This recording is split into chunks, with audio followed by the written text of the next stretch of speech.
الشیطان الرجیم بسم اللہ الرحمن الرحیم الحمدللہ رب العالمین الصلاۃ والسلام علی اشرف الانبیاء والمرسلین خاتم النبیین رحمۃ للعالمین مولانا بالقاسم محمد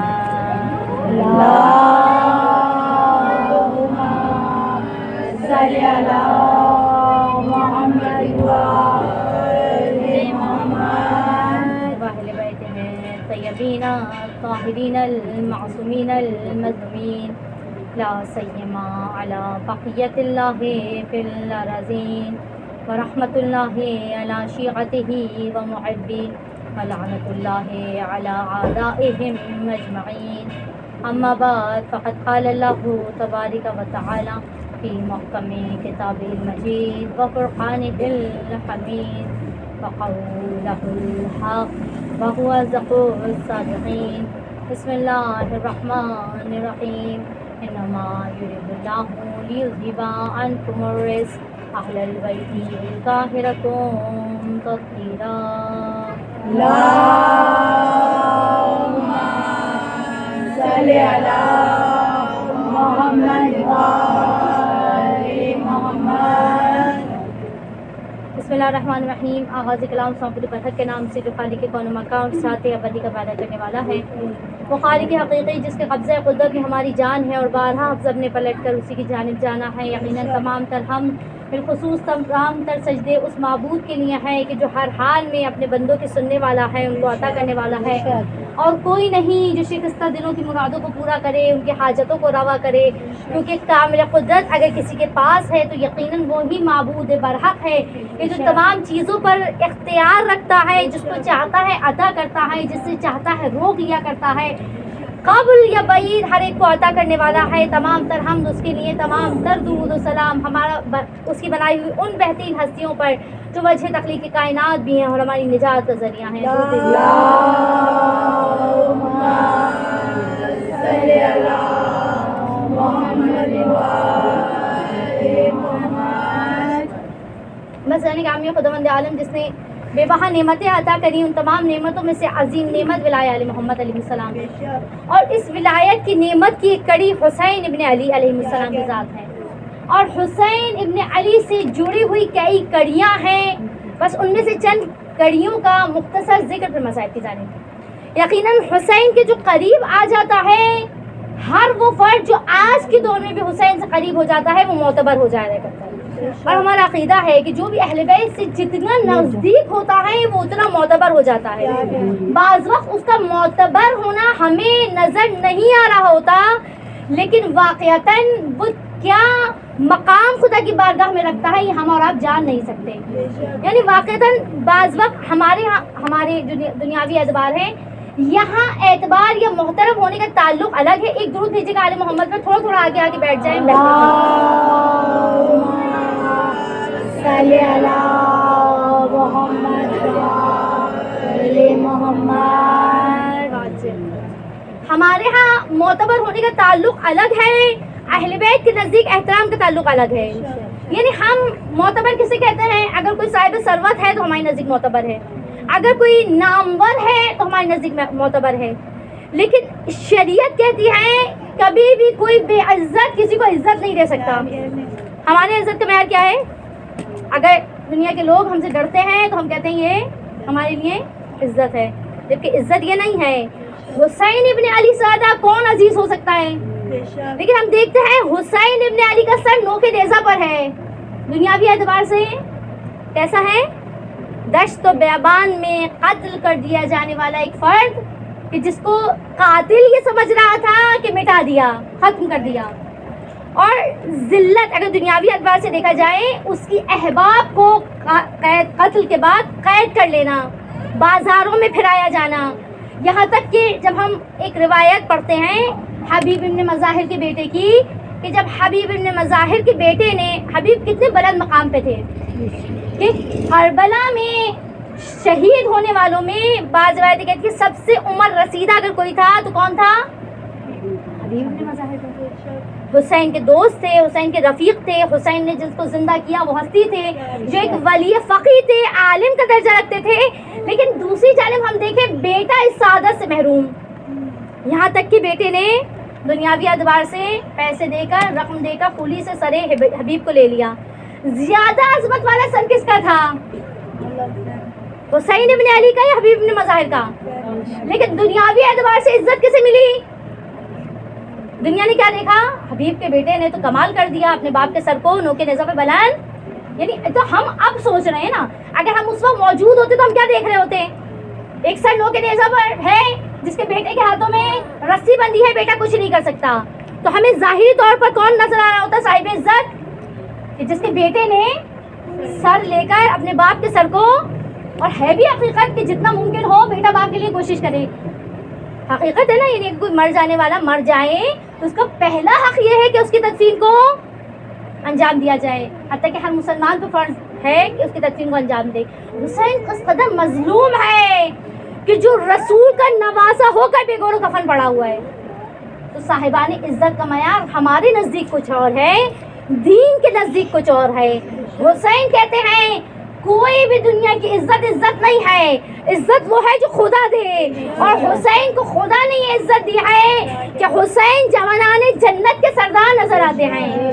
جنت میں کوئی حسین کی اجازت نامے کے بغیر داخل نہیں ہوگا. یقیناً صاحب عزت کون ہے؟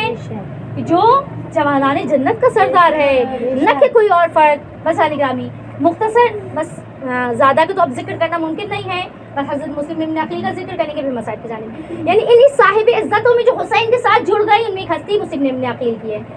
مسلم ابن عقیل کی بھی ہم شہادت کو دیکھتے ہیں تو بہت بے دردی کے ساتھ مسلم کو شہید کیا گیا. کوفے میں تنہا مسلم کا لاشا ہے جو کوفے کی گلیوں میں پھیلایا جا رہا ہے، حتیٰ کہ لوگ آ کر غسل و کفن دینے کے بجائے گلے میں رسی باندھ کر گلیوں میں پھیلا رہے ہیں. اس قدر مظلومیت، اس قدر ذلت، ظاہری اعتبار سے اگر ہم کہیں ذلت تو غلط نہیں ہوگا، ذلت کہ تدفین کے بجائے لاشا گلیوں میں پھر رہا ہے اور سر دارالعمارہ کی چھت پہ لٹکایا گیا ہے. لیکن خدا کے نزدیک مسلم کی فضیلت کیا ہے؟ ایک تو سفیر حسین ہے. سفیر حسین دو پیغام حضرت مسلم بن عقیل کی زندگی سے ہمیں ملتے ہیں. ایک یہ کہ کوئی اگر امام کے سفیر کو تنہا کر دیتا ہے، حقیقت میں امام کو تنہا کر دیتا ہے. لوگوں نے کیا کیا تھا؟ کوفے میں خط لکھ کے مسلم کو بلایا تھا. مسلم کو تو نہیں بلایا تھا، کس کو بلایا تھا؟ امام کو بلایا تھا. آج ہم کس کو بلا رہے ہیں؟ امام کو بلا رہے ہیں. لیکن موجود کیا ہے ہمارے پاس؟ نائبین امام ہیں جن کو ہم مجتہد کی صورت میں جانتے ہیں. نائب امام بن کر مسلم ابن عقیل آئے. کہا جب نائب امام کی قدر نہیں کی جاتی، نتیجہ کیا نکلتا ہے؟ امام وقت تنہا رہ جاتا ہے. اگر لوگ مسلم کے ہاتھ پر کی جانے والی بیعت کا پاس رکھتے تو حسین تنہا. آج اگر نائبین امام کچھ کہتے ہیں ان کو تنہا چھوڑ دے تو مطلب کس کو تنہا چھوڑ رہے ہیں؟ امام کو. یعنی چھوٹی باتیں ہیں، غور کریں تو بہت اہمیت کا حامل ہے. پھر مسلم ابن عقیل کہ جس نے غربت کی حالت میں اپنی جان کو حسین ابن علی کے سپرد کر دیا. ہم دیکھتے ہیں کہ آج تک روایتیں کہتی ہیں اگر کوئی بے اولاد ہے تو یہ منت مانے کہ اگر خدا نے مجھے اولاد عطا کری، بیٹا عطا کیا تو میں اس کا نام مسلم رکھوں گا.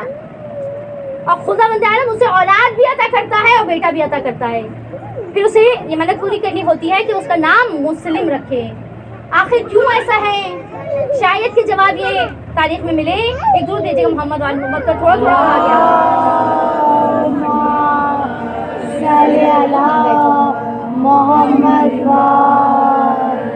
محمد. کیونکہ مسلم اس مظلوم کا نام ہے کہ جس نے اپنا تمام تر اثاثہ حسین پہ قربان کر دیا. ظاہر ہمارے نزدیک جب نسل بیٹا ہوتا ہے یا اولادیں ہوتی ہے تو ہم کہتے ہیں انہی سے ان کا نام زندہ رہے گا. آج کے دور میں بھی ہم تھوڑا جہالت پسند ہے کہ اگر بیٹا نہ ہو تو ہم کہتے ہیں بھائی نام ملے گا کوئی نہیں ہے. ایسا ہی حقیقت ہے نا. یعنی ہمارے یہاں آج بھی یہ فرسودہ، جبکہ بہت سارے بے اولاد ایسے ہیں جن کا نام باقی رہ جاتا ہے، اور بہت سارے صاحب اولاد ایسے ہیں کہ جن کا نام لیوا ہی نہیں رہتا. یعنی واقعتاً پھر وہی ہے کہ خدا کے نزدیک نامور ہونے کا معیار کچھ اور ہے اور ہمارے نزدیک نامور ہونے کا معیار کچھ اور ہے. یعنی بہت سارے بے اولاد ایسے ہوں گے کہ جن کے لیے فاتحہ پڑھنے والے اولاد والوں کی بنسبت زیادہ ہوں گے. کیوں؟ کیونکہ انہوں نے دنیا میں اپنی زندگی کو ایسا گزارا کہ لوگ ان کے نام لیوا رہ گئے. مسلم اس ہستی کا نام ہے کہ جس کے بارے میں روایتوں میں ہم پڑھتے ہیں کہ 2 فرزند مسلم کے کربلا میں شہید ہو گئے اور 2 فرزند جن کا آج ان 3 محرم ہم ذکر کرتے ہیں کوفے میں شہید ہو گئے. مسلم کی نسل ختم ہو گئی. دنیاوی اعتبار سے مسلم کا نام لیوا باقی نہیں رہا. خدا نے مسلم کے نام کو یہ طاقت بخشی کہ اگر کوئی بے اولاد یہ منت مان لے کہ اولاد ہوگی اور میں مسلم نام رکھوں گا تو خدا اسے صاحب اولاد قرار دیتا ہے تاکہ حسین پہ نام لیوا کا بھی نام نہ مٹ پائے. اس سے بڑی اور سعادت کیا ہوگی. یعنی خود واقعتاً جو سپردگی حسین میں خود کو اور اولاد کو دیتا ہے. ہم اگر خدا نخواستہ شیعت پر برا وقت آئے یا کسی ایسے مارکے میں جانا ہو جہاں ہمیں پتہ ہو کہ خطرہ ہو سکتا ہے, وہ سب سے پہلے کس کو سیکیور کرتے ہیں؟ اولاد. سب سے پہلے بچاتے ہیں اولاد کو. میری اولاد پہ کوئی زخم نہ آ جائے, میری اولاد پہ کوئی ہرٹ نہ آ جائے. لیکن کربلا کہتی ہے کہ سب سے پہلے کربلا کے میدان میں جانے والے لوگوں میں کس کا نام تھا؟ اولادوں کا. یعنی ہور کا اگر ہم نام لیں, حضرت ہور نے پہلے کس کو بھیجا؟ اپنے بیٹے کو. جوان بیٹا شہید ہوا. جب ہم روایت میں بیان کرتے ہیں تو کہتے ہیں جب بیٹا گرا تھا تو امام حسین نے ہور کو روک لیا تھا اور خود گئے تھے کہ جوان بیٹے کا لاشا ہور دیکھ نہیں سکتا. امام حسین میں بھی بعض روایتیں بیان کرتی ہیں امام حسین نے سب سے پہلے اپنی اولاد یعنی حضرت علی اکبر کو بھیجا تھا. سب سے پہلا. یعنی جب بنی ہاشم کی باری آئی, ظاہر جب تک ناصران نے حسینی زندہ تھے انہوں نے تمام بنی ہاشم کو جانے نہیں دیا, لیکن جیسے ہی خانوادے کی باری آئی سب سے پہلے شہید علی اکبر کی ذات.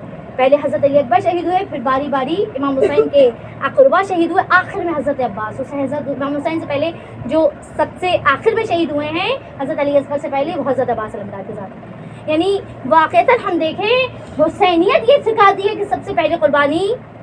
اس کا ایک سبب یہ بھی ہے کہ کہیں ایسا نہ ہو ہمارے مرنے کے بعد اولاد بھٹک جائے. یعنی غور کے نزدیک جو ایک کہیں کہ بنی ہاشم میں سے نہیں تھے, ایک سوچ اڑ گئی تھی ایسا نہ ہو کہ میری شہادت کو دیکھ کر میری اولاد منہ موڑ لے. پہلے اولاد کو بھیجا پھر خود گئے. ہاں خود حسینیت کا درس بہت مختلف ہے ہماری دنیاوی دروس سے. مسلم کے پسر جب تنہا رہ گئے, ظاہر ہے مسلم اپنے ساتھ ان بچوں کو لے کے گئے تھے.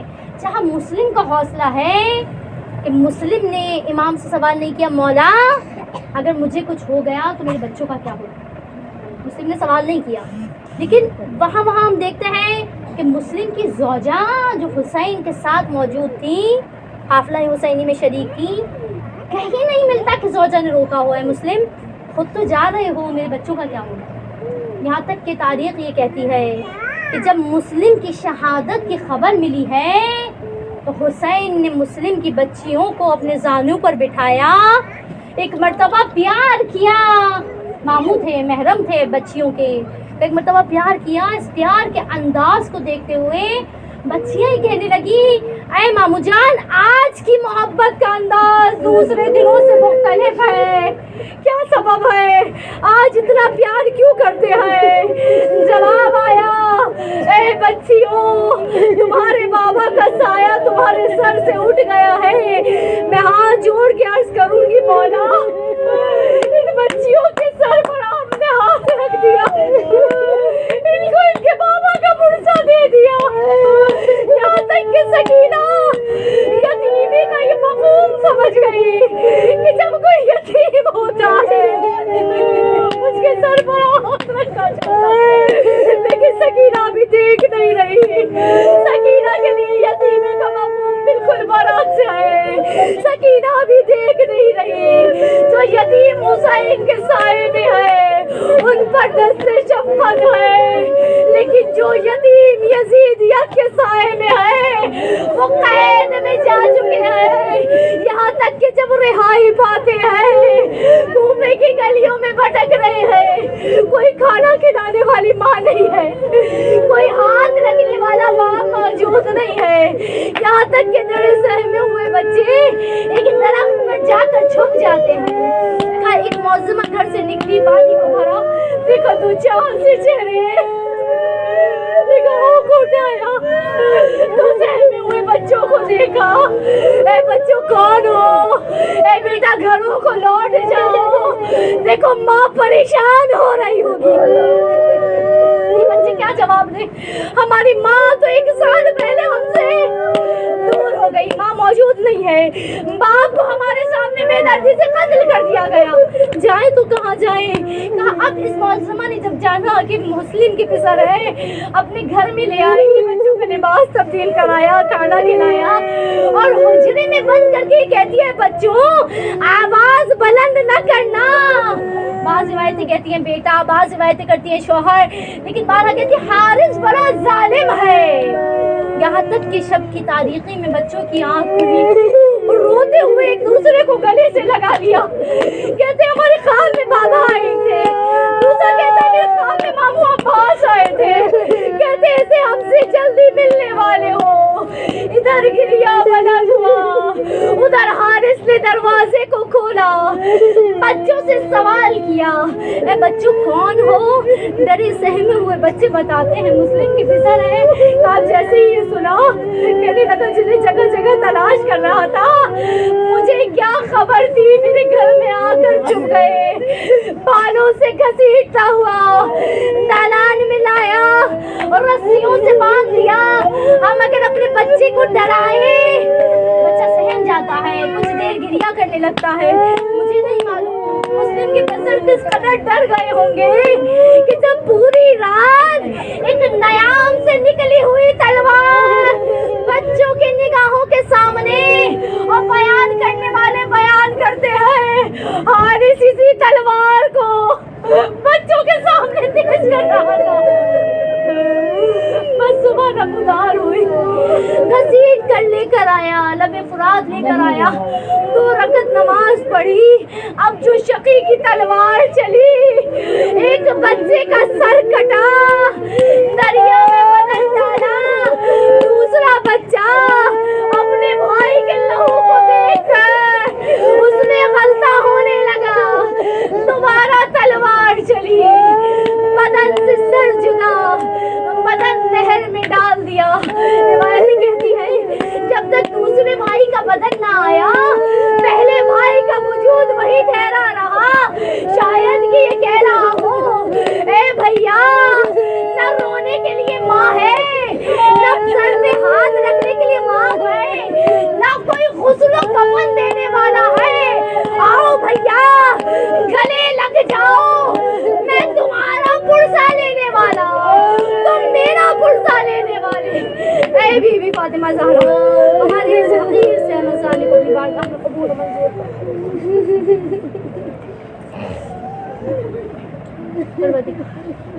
واقع محمد و آل محمد. جو بیمار ہیں ان کو بیماری کا خیر شفائی کا, جو بے روزگار ہیں ان کو روزگار عطا فرما.